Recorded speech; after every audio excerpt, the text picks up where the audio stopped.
하나님 말씀 에베소서 2장 4절에서 7절 말씀입니다. 에베소서 2장 4절에서 7절 말씀, 신약성경 311쪽쯤에 있습니다. 에베소서 2장 4절에서 7절 말씀을 봉독하겠습니다.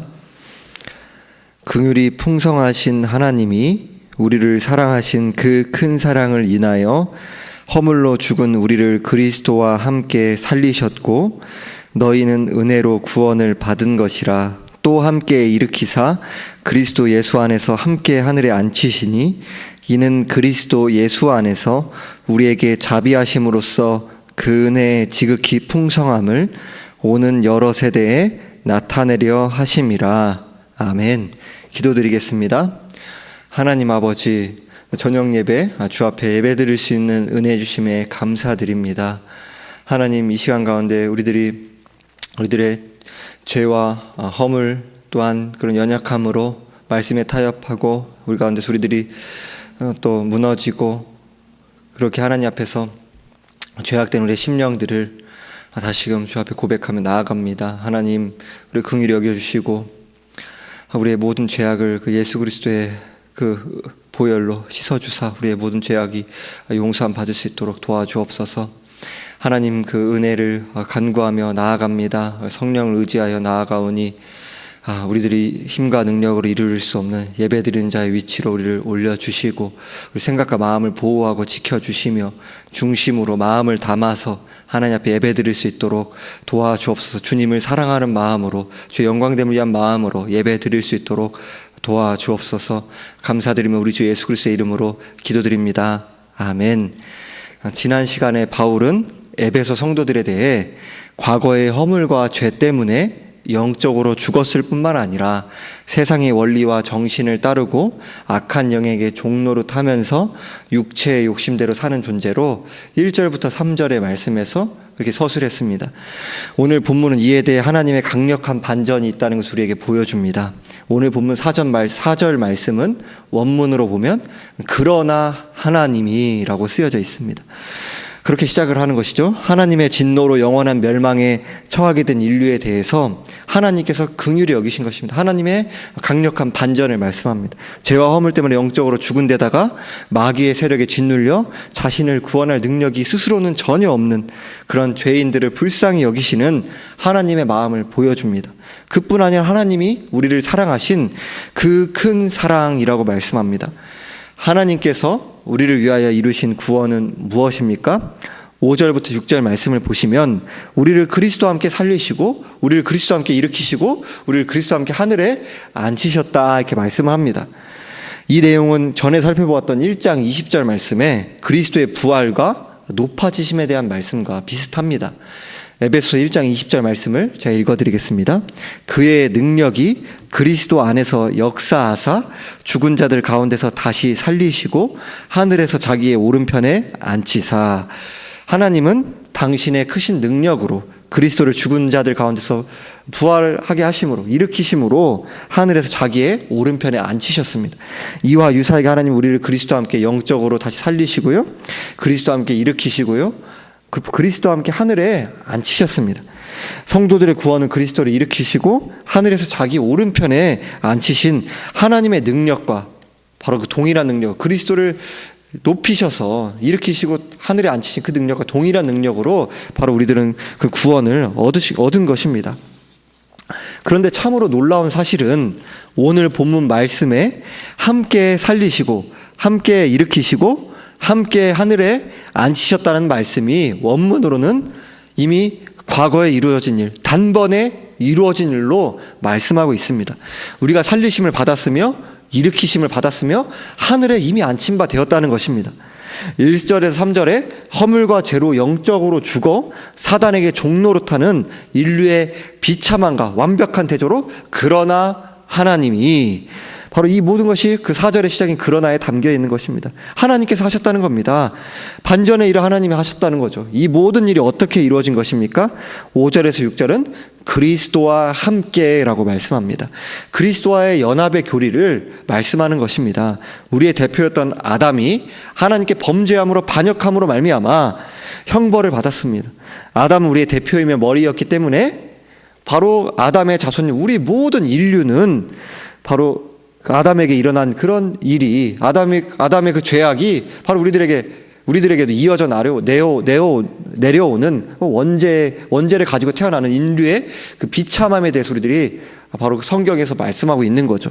그러나 마지막 아담이신 예수 그리스도께서 새로운 인류의 대표로 오셔서 새로운 인류의 머리로 오셔서 십자가에 죽으시고 부활하심으로 말미암아 자신이 이루신 일을 새 인류 전체에게, 예수 그리스도를 믿음으로 새 인류가 된 그 전체에게 적용되게 하셨습니다. 우리는 성령과 믿음을 통해 그리스도와 연합하게 된 것입니다. 그리스도 하나가 된 것입니다. 그런데 오늘 본문에서 가장 놀라운 점은 하나님께서 우리를 그리스도와 함께 하늘에 앉히셨다라는 것입니다. 로이드 존스는 이 진술을 모든 진리 가운데 최상의 진리요, 가장 높은 영광이요, 하나님의 백성인 우리에게 해당되는 가장 값진 일이다라고 이야기합니다. 바로 그리스도와 함께 하늘에 앉히셨다는 놀라운 진리를 오늘 본문 말씀은 원문의 시제로 아까 살펴본 것 같이 이미 이루어진 일로 말씀합니다. 그러나 이것은 성도들이 지금 실제로 하늘에 앉아있다라는 의미가 아닌 것이죠. 우리 땅을 디디며 살아가잖아요. 그리스도와 함께 일으키심을 받은 것이 육체적인 부활을 당장 가리키는 것이 아니라 영적인 부활을 지금 뜻하고 있는 것처럼 하늘에 앉게 된 것도 영적인 차원에서 지금 우리에게 이루어진 일을 가리킵니다. 그리스도께서 하나님 오른편에서 왕노릇하고 계신 것처럼 그리스도와 연합한 신자들도 함께 왕노릇합니다. 성도들은 지상에서 육신을 입고 살면서 영적인 싸움을 계속하고 있지만 동시에 장차 하나님 나라에서 온전히 누릴 영광을 지금 미리 맛보고 있습니다. 일부분이지만 지금 미리 맛보며 살아가는 것입니다. 육신의 눈으로 볼 때 바울은 죄수의 몸으로 로마의 감옥에 갇힌 초라하고 비참해 보이는 그런 처지에 있었습니다. 바로 그런 처지에서 에베소서를 쓴 것이 아닙니까? 에베소 교회 성도들 또한 거대한 이방 도시 에베소에서 소수의 무리로 누구의 주목도 받는 그런 집단이 아니었습니다.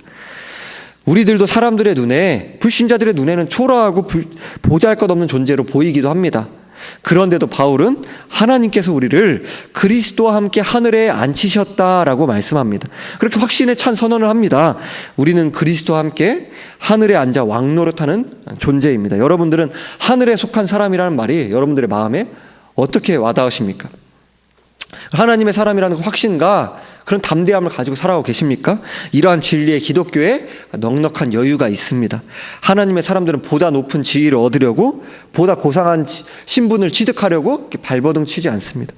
보다 높은 액수의 월급을 받으려고 아둥바둥할 필요가 없습니다. 그럴 필요가 없는 것입니다. 우리는 이미 더 이상 높아질 수 없는 하늘에서 그리스도와 함께 앉아있는 존재인 것입니다. 하나님께서 우리를 그렇게 바라보시고 이미 그렇게 이루셨다라고 말씀을 합니다.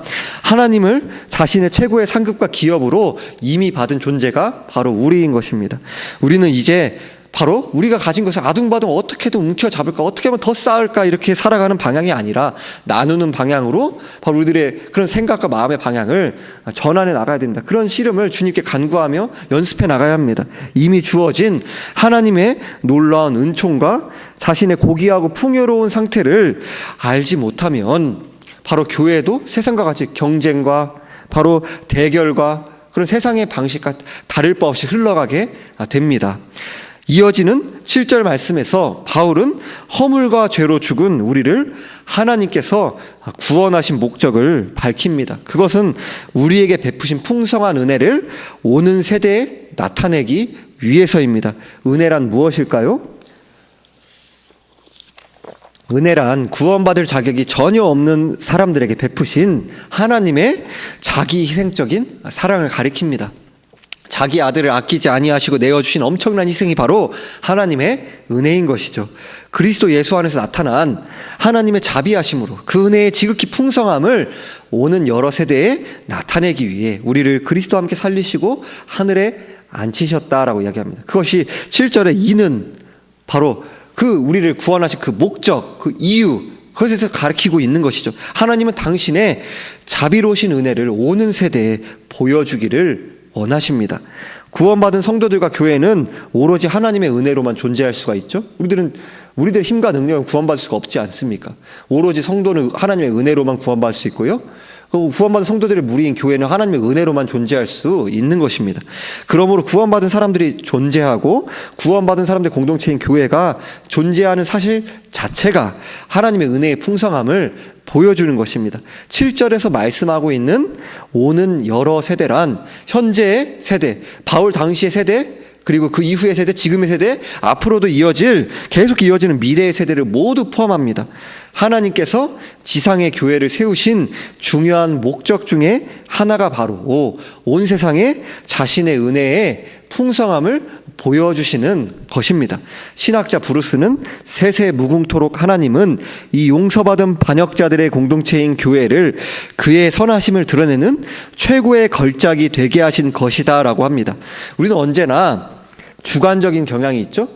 나와 관련돼서 생각하고 거기에서 그치는 때가 많이 있는 것입니다. 언제나 우리들로부터 시작하는 그런 안타까운 그 한계를 벗어나지 못하는 경우가 많이 있는 거죠. 그러나 우리가 배워야 하는 것은, 주님 앞에 그 은혜와 안목을 구해야 하는 것은, 구원에 있어서 첫 번째 의도가 어떤 의미에 있어서는 우리와 상관이 없다라는 것을 우리들이 배워야 하는 것입니다. 오직 하나님의 영광만이 제1차적인 의미에서 관계가 있는 것입니다. 그것이 성경 처음에서 끝까지 우리에게 가르쳐주는 진리인 것입니다. 하나님께서 우리에게 행하고 계시며 우리를 위하여 행하셨으며 또 우리에 대해서 행하실 일의 결과로 하나님은 자신의 영원한 지혜와 어미와 영광과 자신의 거룩한 인격의 성품을 그리스도 안에서 불러 모아 교회에 들어온 모든 사람들을 통해서 나타내시는 것입니다.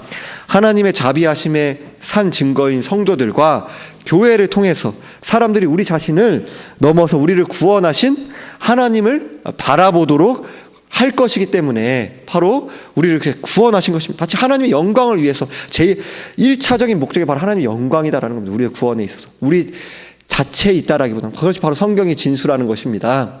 우리 구원 하나님 기뻐하신 뜻이고 긍휼히 여기시 사랑하셨지만 그렇지 아니하다는 것이 아니라 바로 우리의 구원의 궁극적이고 바로 최고의 가장 중심된 핵심적인 목적은 하나님의 영광이다라는 것입니다. 영광이다라는 것입니다. 마치 비유하자면 우리는 하나님의 솜씨를 보여주는 하나님의 전시품, 하나님의 걸작품, 하나님의 은혜를 보여주는 기념물과도 같습니다. 또한 하나님의 자비하심과 은혜의 지극히 풍성함을 오는 여러 세대에 나타내려 한다라는 말씀에서 우리는 우리 세대뿐만 아니라 다음 세대들에 대한 하나님의 그 마음을, 관심을 보게 됩니다. 하나님은 은혜를 우리 세대뿐만 아니라 오는 여러 세대에 나타내시기를 원하십니다. 만약 우리가 이전에 살던 것처럼 세상의 풍조를 따르고 어두움의 영과 육신의 소욕, 죄악의 길을 따라서 고집하며 나아간다면 하나님의 풍성한 사랑과 은혜를 우리도 값싼 은혜로, 주 예수 그리스도 십자가의 은혜를 값싼 은혜로 만들고 말 것입니다. 뿐만 아니라 그것이 우리에게만 비참하게 되는 것이 아니라 우리를 보고 가르침을 받고 영향을 받는 다음 세대들도 하나님의 풍성한 사랑과 은혜를 경험하는 것을, 하나님의 사람 저렇게 살아도 되겠네, 이런 식으로 우리 그것을 가로막는 이중적인 죄악을 범하는 것입니다. 그리스도 안에서 우리에게 주어진 하나님의 자비는 우리를 위한 것이기도 하지만 오는 모든 세대를 위한 것이기도 하다라는 것을 우리들이 마음에 새겨야 합니다. 나 자신과 우리 세대만을 생각하는 근시안적이고 이기적인 사고가 아니라 하나님께서 이루어 오셨고 이루어 가시고 완성하실 하나님의 역사에 대한 거시적인 그 전체적인 안목이 이 시대에 교회인 우리에게 요구되고 있는 것입니다. 기도드리겠습니다. 하나님 아버지, 우리들이 하나님께서 죄와 허물로 또 사단 마귀를 쫓아 이 시대 정신을 쫓아 영원한 멸망의 길로 이미 영적으로 죽었고 그 영원한 그 지옥의 길로 달려가는 우리를 향해서, 그러나 긍휼이 풍성한 하나님 베푸신 그 사랑, 그 은혜에 대해서 살펴볼 수 있는 은혜 주심에 감사합니다. 우리들이 이 사랑과 은혜를 오직 전적인 하나님의 은혜로 우리들의 어떤 공로나 우리들의 어떤 기여한 바 없이 하나님의 은혜로 받았음을 고백합니다. 우리들이 하나님의 사람으로서 그 담대함과 확신을 가지고 우리들이 주어진 삶의 자리, 가정에서 또 삶의 자리, 직장에서 하나님 말씀을 따라 살아낼 수 있도록, 세상의 눈으로 볼 땐 초라하고 때로는 부족해 보이고 한다 할지라도 이미 그리스도와 함께 주님께서 우리를 살리셨으며 그리스도와 함께 하늘에 앉힌 바 된 그 영광된 존재, 더 이상 높아질 수 없는 그러한 신분을 주께서 이미 허락하신 존재라는 그 담대함, 그 부유함과 풍성함을, 그 명예로움을 우리의 마음에 새기며 나아갈 수 있도록 도와 주옵소서. 이것이 어느 누구도 우리에게 빼앗을 수 없는, 빼앗길 수 없는, 세상 어디에도 없는 바로 그러한 하나님이 주신 놀라우신 은혜임을 우리 마음에 새겨 주옵소서.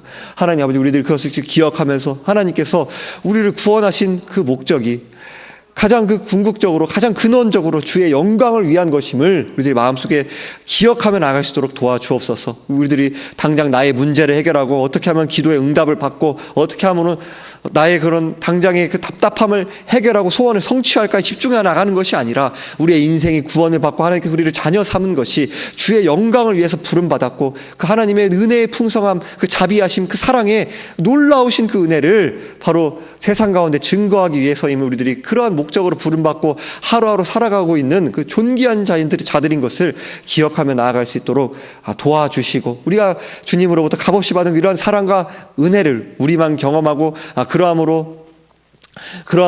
그럼 됐지 하는 이런 이기적이고 근시안적이고 자기중심적인 그런 사고에서 벗어나 주께서 우리에게 주님의 마음, 주님의 관심, 주님의 그 구원의 역사의 그 경륜의 놀라우신 안목을 우리 가운데 허락하여 주사 다음 세대를 향한 주님의 사랑과 그 마음과 그 관심, 그들에게도 우리보다 더 주님을 더 알고 우리보다 더 주님을 더욱 사랑하고 우리보다 더욱더 주님을 의지하는 일에 우리들이 가르침과 우리의 삶으로 우리들이 그들을 향해서 내어주고 하나님 앞에 우리들이 그 받은 사랑과 은혜를 그들에게 흘려보낼 수 있도록, 진리의 말씀 흘려보낼 수 있도록 우리를 인도하여 주시고, 그러한 눈을, 우리들의 안목을 허락하여 주님의 그 안목, 주님의 마음과 주님의 그 시야를 우리 가운데 허락하여 주옵소서. 우리의 시야를 넓혀 주옵소서. 감사드리며 우리 주 예수 그리스도의 이름으로 기도드립니다. 아멘.